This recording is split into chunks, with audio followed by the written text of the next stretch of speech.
How you doing, guys? This is Joe with LVV. We're going to be getting rid of this John Wood 21-year-old hot water heater. So we're hooking up our hoses to our pump, and then we're going to pump the water straight out the side yard, get everything out of here, and then put in the new hot water heater. All right. What we're doing is we're closing the incoming water coming in.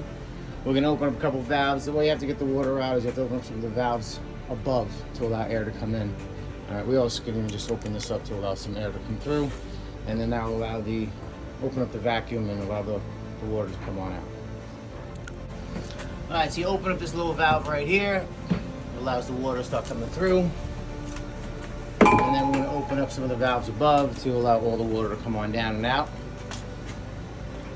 Once we got all the water out of the boiler, out of the hot water heater, then we'll just cut her out over here underneath the shut-off valve and the other side, and then we'll pull it out and stuff the new one in.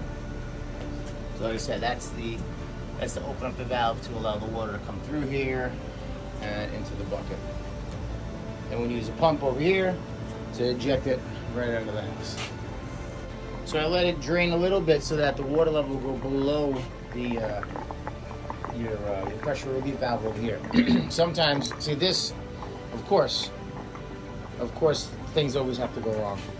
All right, your nipple here is in the same line as this drain spout, and the one we had is too long. We brought it all the way down to the floor. Okay, so we couldn't do it all at once, so we took a little water out of here. All right, and then once it got down here, now you open this up, allowing air to come in here, go through, breaks a vacuum, and then it allows it to drain the rest of the way. Once this gets filled up, about another quart or more, I'm going to plug her in and then shoot all the water out. Right there. What's up, Big Jim? Hey. All right, so basically you're going to do this around 5-6 times. You know, if you have a 5 gallon, okay, so every 2 is going to be 10. So you're going to probably do this, you have 10, 20, 30, 40, so you're going to do it probably like, 8 times. Get all the water out of this sucker, but it's going to probably have a bunch of rust and everything in the bottom. All right, and then we can get her out of here. All right, but you just let it fill up. I got it plugged right here, so you plug it in when it's getting to the top, suck it down to the bottom. Let it do that a bunch of times. We're on the 3rd time now, so another around 5 more times, and then we'll cut her out and get the new one. All right, so Jim's taking off the gas line. Right, It's good. Union. It's good. It's not. Shut it off right over there for anyone that doesn't know. All right. And now this is going to be free, so we're going to reuse this line here onto the new gas valve. I gotta spin this off first, and then we can take the whole thing off. And unfortunately, it's going to hit the tank. And then next is just cutting these water lines off, disconnecting the 90 over here, and getting this bad boy out. Right head. Yeah, we'll get a little more. All right, guys. So we got just got the supply water in cut off. We got the hot water out cut off. We're just about done. I think this is the last bucket of water here. This is pretty light over here. All right, we're gonna get this out and then get the new one in. Gas is all disconnected. All right, and hoofing this thing out will be hopefully the hardest part. And it's very necessary to get your coffee break in there. I don't get paid by 7-Eleven, but I do go to 7-Eleven, and their coffee to me is the best. I don't get no Starbucks. I don't get no $18 cup of coffee. I get a $2 coffee. I still think it's too expensive. But enough chit chat. Let's get back to it. Jim is a 2-time strong man, so he's just gonna put it right in his back and take it right out. There you go. All right, so we're gonna get him up the stairs and out. So for people that don't clean out their hot water tanks on a yearly basis, that's at the base and all around. It's all the rusty water. So technically once a year you're supposed to put a hose on this, drain the whole thing out, flushing it, so you don't get all that settlement. But no one does it. And then that rust is basically what kills the insides, and that's why they start leaking and stuff like that. So, but every gallon of water is, I think we Googled it, was something like 9 pounds. So you leave, for every pound of water you leave it in there, we're going up the stairs, is going to be almost 10 pounds. So if you leave 5 gallons, 10 gallons out of the 40, you're huffing up a good 50 pounds of water plus whatever it weighs. So getting it out as much out as possible is ideal. Alright guys, so we got the new one in place. We just have to get a smaller nipple over here at the 2 inch instead of a 4 inch. We're going to put in the shark bite right over here. And we have the flexible, which is going to come up. We're going to cut this 90 off, and we're going to attach it right down there. So these are great little fittings right here. Saving a lot of time of no welding. And some guys don't like the shark bite, but I've been using these for 10. Well, let me see, maybe 5 years, 6 years, and they've, knock on wood, have been really, really good with me. Alright guys, so we're going to Teflon this right here. Must use Teflon. And you want it to end up going in the direction that you spin the female on, okay? Alright, what I mean by that, Jim, hold this for a second, please. Just like that. The phone. Just like that. You want it to go this way. So when you spin, alright, you're spinning it in that direction. If this is pointing, when you're finished, if it's pointing that way, it's going to bind up and then you get leaks. So you want it to go the direction of the rotation of tight, because then it'll actually you know, it'll go with it and it won't bind up, and it'll keep the thread lock right there. Okay, so real important. Make sure when you do it that you're going towards the tightening. Okay, make sure that you don't make sure that your Teflon is not going the opposite direction. Well, also you're looking. Guys, so we're slowly filling this in, making sure there's no leaks here. No leaks here on the flexible line. That is shark bite right to the shark bit right to the copper. We have this open, so any and all air that's coming out, it'll come out of here. Once water comes out of there, we know that it's filled up to that level right there. Then we'll just close it up. All right, guys. So we have the water turned on. No leaks. Everything is dry. Dry is good. All right, now we're just gonna put everything back together. We're gonna put some high temperature sealant over here and get everything back up, and then we'll tie the gas back in and start her up. Okay, so we got the flue patched in. It has a pitch. That's why we had to get this unit here. This was a 58.5. All right, same size as the other one. Anything bigger would not have gave us a pitch going up. Okay, we would have had a problem. Because even, you know, you got your water pipe here. Is this a water pipe? Yeah, you got your water pipe here. So we can't even go any higher, to tell you the truth. Maybe a hair higher. All right, but we had to get the same exact thing. Now we're just gonna seal this, all this. All right, we got our high, that's it right here. Our high heat furnace cement. You always gotta do this when you're doing these jobs here, because whenever you mess with that fluid, it always cracks and you don't want anything coming back in the house. So we're gonna just like a regular, like sheet, you know, it goes on just like sheetrock. What the hell is that called? Go over sheetrock. Spackle. Same shit as same stuff as a spackle. All right. You just plop it on there, and then you smush it in. Get a good amount. Be generous. Don't be cheap. All right, guys. So we're putting in the piping. So I already put the base pipe in. Okay. And what you do is you take a wrench here. Okay, right there. So you can put upward pressure. You know, pushing up this way, while you take the other one and push down, so that you don't put all the pressure on that back nut back there. Okay, so you want to make sure you're going up here and down here, equal pressure, so you can get it in there.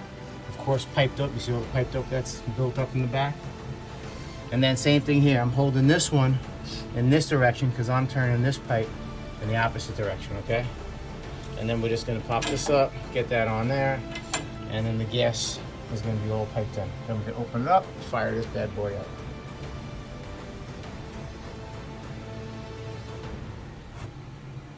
All right, so now we're just putting on the drip leg, okay? Because you always have sediment and stuff like that inside the gas pipe. So what happens is the heavier material will drop down into the drip leg. That's why this is called the drip leg. I think in Long Island it's a 2 to 4 inch drip leg, all right, by code. I'm not sure where you guys are watching this video, but I think it's 2 inch. Anyway, so just watch here. Always 2 pipe, 1 here and then 1 here. Watch, I'm gonna do it right now. Jim, just hold that for me. Just right there.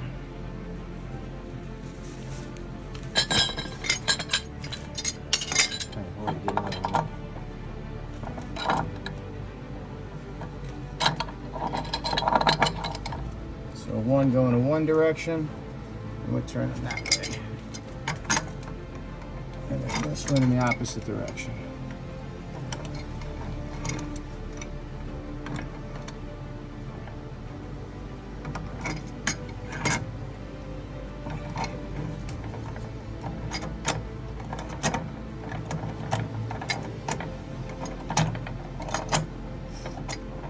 What I didn't do, which that's it, is you can kind of get a hand tight and then you only do like 1 or 2 instead of what I'm doing now. But now we're basically tight almost.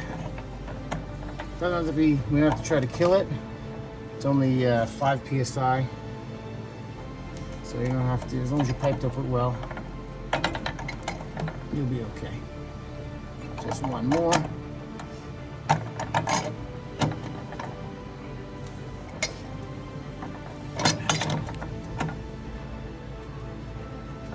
That's it. Very good. So see that pipe, that little bead piped up there? That's fine. There. And there. We're all good. Now what we're gonna do is we're gonna put this together. You see that? 1, 2. Oh, look at how nice that is. It's a beaut. It's a beaut. You see that? You're funny. Dun dun dun! Perfect. All right. We're gonna get this cranked down a little bit right here. And let's And we're bleed done. it. Let's bleed And it. we're gonna bleed it right now. So we don't have to waste time. So what we're gonna do is gonna open this up a little bit, let some of the air out of the line. Once you smell a little bit of gas, not too much, then you're just gonna seal it up for the rest of the way. But just 'cause you don't know. All right, guys, so this is off. We're gonna turn it to pilot, okay, right here. Okay, see that? The light. Okay, so we're gonna be right on pilot right over here. What you do to turn these on is you're gonna push it in like that, allowing the manually open up the gas valve, and then you're gonna click this. Okay, every couple seconds, you're just gonna click it. And then down here is the window. You're gonna see inside, you're gonna see the pilot light light up. Okay, you keep on holding it down for a little bit, let it warm up. The heat, the flame is gonna make like a milliamp. And that's gonna be set through, come back here. It's gonna tell that, they're gonna tell this computer, which is a little computer board behind here, that we have a flame. And it can open up the gas valve, because you don't want to just dump virgin gas all into the place and then it can blow up like a rocket ship, okay? So you wanna make sure that this is blinking like a blue, see, normal operation. Right there on the top, it always tells you. It tells you problems and it tells you good operation as well. So you want that normal blue blinking, okay, right over here. So once we do that, we'll get you going. All right, so check this out. You see that? That's the pilot. We're lit. That's beautiful. Flame, okay. And once this is kind of like the rocket ship. Once it goes up into the sky, like, oh, we're in the sky. We're good. It's let go. And you're all waiting for NASA to say, and we're good. It's like the seatbelt. It's like the, open up your seatbelt sign on the airport. Once that blue light is good, guys, I think you're safe. You can let it go. It should. It's still gonna blink. That's good. That's it. That's still lit. And then what you're gonna do is Set the temperature range. we're gonna go up. It should turn on. There it goes. You hear that? It's a good sound. And now look inside there. Oh crikey! We've got some flame. Oh my goodness! Hot water in 30 minutes. There you go. Hot water. I'm Italian. I should have an Italian accent, not a Scottish accent. All right, guys. So now that's it from rip out to flame out. Okay. Right here. Then what you do is you're gonna put all this back. gonna put this over here. It's gonna look nice and you're all set. So we actually had to pull out some of the bad pieces here, and just like that spackle, that now I know the word, okay? Now you spackle it in there, and this is gonna get nice and hot. When that gets hot, this is gonna dry within 5-10 minutes. It's gonna be hard as a rock, okay? So they need a little bit of this here. All right, nice Rheem product. It should be good for another 20 years. Okay, if not, don't call me. Yeah, we're all good here. And now we have to change. Now we have to do a little service on this big beast. Holy crikey! Look at this thing. Look at that. That's Australian. Yeah, we went from Scottish to Italian to Australian. All right, these are actually rebuildable. You can take these apart and rebuild them, or you can just take it out and put it like a 007 and be out in 10 minutes. All right, guys. Happy HVACing, happy heating, happy hot watering, happy everything. If you like it, subscribe, and I'll keep sending you guys some videos.